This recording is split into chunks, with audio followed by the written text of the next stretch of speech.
할렐루야. 오늘은 성도의 기도와 나팔 재앙이라는 제목으로 요한계시록 8장 1절부터 13절까지 말씀을 나누겠습니다.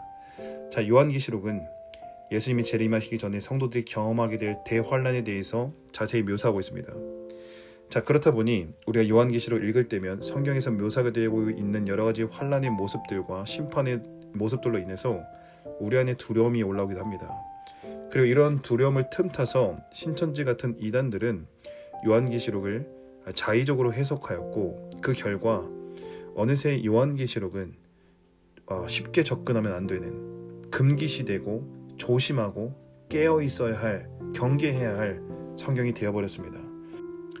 저 또한 요한계시록에 대해서 거부감이 있었고 의도적으로 피하고 읽지 않은 성경이었습니다. 그러다 어느 날 용기를 내어서 요한계시록을 처음부터 끝까지 처음으로 다 읽은 적이 있습니다. 그날이 아직도 생생합니다. 제가 요한계시록을 다 읽었을 때 제 안에는 두려움과 불안이 아니라 소망과 기쁨과 승리와 환희가 넘쳐났고요, 하염없이 눈물이 흘렀습니다. 하나님 나라의 최후 승리와 영광스러운 일들이 예정되어 있음에 감사가 터져나왔습니다. 여러분, 그렇습니다. 요한계시록은 마지막 때에 대한, 또 종말에 대한, 대환란에 대한 두려움과 걱정과 염려를 우리에게 주는 책이 아닙니다. 오히려 소망이고 기쁨이고 최후의 승리이며 영광인 것입니다. 여러분, 기억나십니까? 요한계시록에서 두루마리 인이 떼어질 때마다 어떤 일들이 일어났습니까? 인을 하나씩 뗄 때마다 환난과 심판과 재앙이 일어납니다.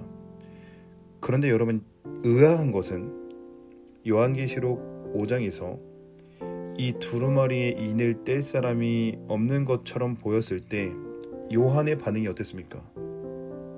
목 놓아 울고 통곡했습니다.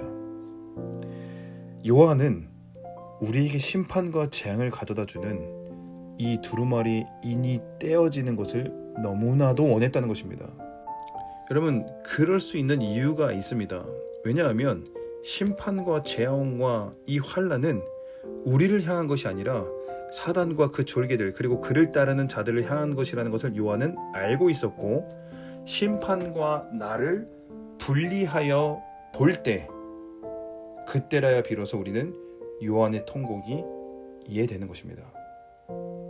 여러분, 마지막 때에 주님께서 두루마리의 인을 떼시는 것은 우리에게 심판이 아니고 구원이며 승리이며 반격이며 역전의 서사인 것입니다.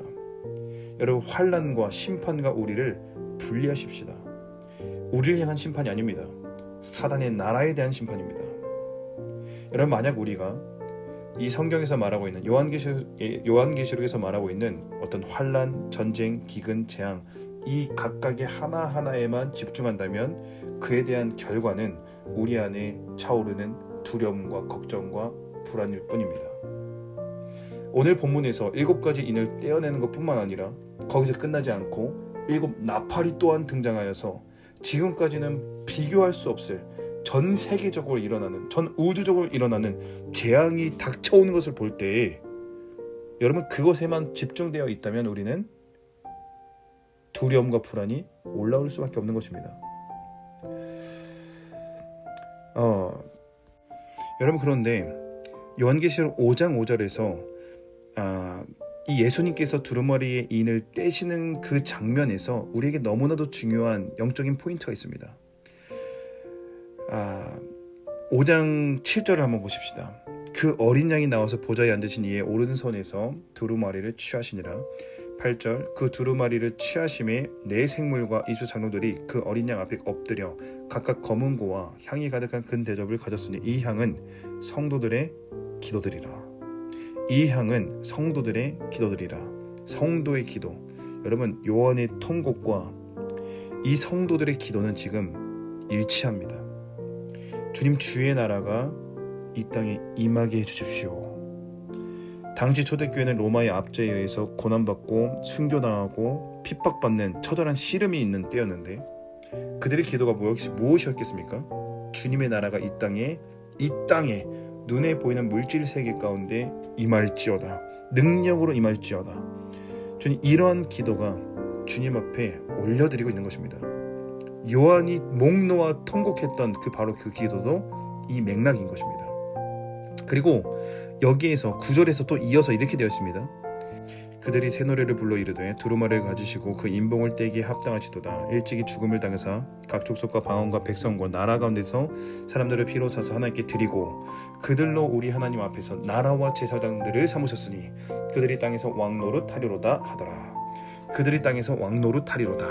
여러분, 하나님 앞에서 청원하고 기도드리는 역할을 하는 제사장, 그것이 바로 성도들이고 우리이고 그들의 기도와 청원이 향기로 주님 앞에 올려드리고 있다는 것입니다. 그리고 그런 자들에게 주님께서는 이 땅을 맡기셨고 우리가 이 땅을 통치하기를 원하신다라고 말씀하고 있다는 것이에요. 여러분, 이것이 바로 대환란의 때에 이 땅에 남겨진 성도들의 역할인 것입니다. 우리의 기도와 청원, 이것이 올라갈 때 주님께서 일하시는 것입니다. 그리고 이러한 영적인 원리와 역할은 오늘의 본문에서도 동일하게 녹아져 있습니다. 오늘의 본문을 보십시다. 3절부터 보시겠습니다. 또 다른 천사가 와서 제단 곁에 서서 금향로를 가지고 많은 향을 받았으니 이는 모든 성도의 기도와 합하여 보좌 앞 금 제단에 드리고자 함이라. 향원이 성도의 기도와 함께 천사의 손으로부터 하나님 앞으로 올라가는지라. 천사가 향로를 가지고 제단에 불을 담아다가 땅에 쏟음에 우레와 음성과 번개와 지진이 나더라. 7 나팔을 가진 7 천사가 나팔 불기를 준비하더라. 여러분, 성도들의 기도가 그리고 성도들의 청원이 쌓이고 쌓여서 하나님 앞에 도달했을 때, 하나님 앞에 상달했을 때, 그때 어떤 일이 일어납니까? 천사가 움직이기 시작하는 거예요. 그 기도가 담긴 향로를 가지고 마치 하늘에서 이루어진 것 같이 땅에서도 이루어진 것처럼 불을 땅으로 쏟아내며 나팔을 불기 시작했다는 것입니다. 여러분, 우리가 기도하면 하늘에서는 역사가 일어납니다. 우리가 하늘에서 풀면 땅에서도 반영되고 풀립니다. 우리가 하늘에서 매면 이 땅에서도 매어지는 것입니다. 여러분, 하나님은 당신의 세계 경영과 이 땅의 종말과 심판을 우리를 통하여서 우리와 함께 이루시길 원하시는 것이에요. 우리를 향한 심판이 아니라 하나님은 우리를 통하여서 하나님부터 위임받아 이 땅을 다스리는 책임지는 바로 우리를 통하여서 하나님의 뜻과 나라가 이 땅에 임하도록 우리가 선포하길 원하시고 기도하고 청원하기를 원하신다는 것입니다. 그래서 사단이 더 이상 이 땅을 유린하고 무너뜨리고 영혼들을 지옥으로 끌고 가는 이 시스템을 붕괴하여서 완전히 새로운 세상을 만들고 하나님 나라가 이 땅에 도래하기 위해서 우리를 세우셨다라는 것이에요. 그런데 여러분, 문제가 있습니다. 우리가 이 하나님의 계획과 뜻에 동참하지 않을 때, 그리고 우리의 모든 시선과 우리의 마음이 우리에게만 집중되어 있을 때, 우리가 이러한 전쟁과 기근과 죽음과 핍박과 여러 가지 순교의 위협에 대해서 들려올 때, 우리가 이 하나님의 계획에 동참하지 않을 때는 어떻게 반응되는지 아십니까? 아무런 일도 일어나지 않기를 원하는 거예요. 나와 내 자녀의 때에는 재앙이 일어나지 않기를 원한다. 기근과 전쟁이 일어나지 않기를 원한다. 평안한 삶을 살길 원한다. 여러분, 이것이 바로 우리의 육적인 관점입니다. 그러나 요한이 바랬던 것은요, 하나님의 나라의 도래와 하나님 나라의 완전한 승리입니다. 그래서 요한계시록 22장에서 뭐라고 말하고 있습니까? 주 예수여 오시옵소서 선포하는 것이에요. 여러분, 우리의 안락함 삶과 내 자녀의 평안을 위해서는 예수님 오시라고 할 수 없습니다. 왜요? 예수님 오시면 어떻게 돼요? 예수님이 인을 떼시면 어떻게 돼요? 나팔을 불게 되면 어떻게 돼요? 이 세상이 발칵 뒤집혀지는 거예요. 재앙이 임하고요, 환란이 임하고요, 심판이 임하고요, 전쟁이 일어나는 거예요. 그런데 그 심판을 내 관점에서, 내 중심에서 바라볼 것인지, 그래서 안 왔으면 좋겠다, 내 때에는 이런 일들이 안 왔으면 좋겠다 라고 할 것인지, 아니면 하나님의 입장에 서서 하나님의 나라를 이 땅에 통치하고 왕노릇하러 하는 자로 세우신 그 위치에 서서 주 예수여 오시옵소서 라고 할 것인지. 여러분, 하박국 선지자 이렇게 선포했습니다. 여호와여, 주는 주의 일을 이 수년 내에 붕괴하옵소서. 여러분, 이 고백이 우리의 고백이 되길 원합니다. 주 예수여 오시옵소서.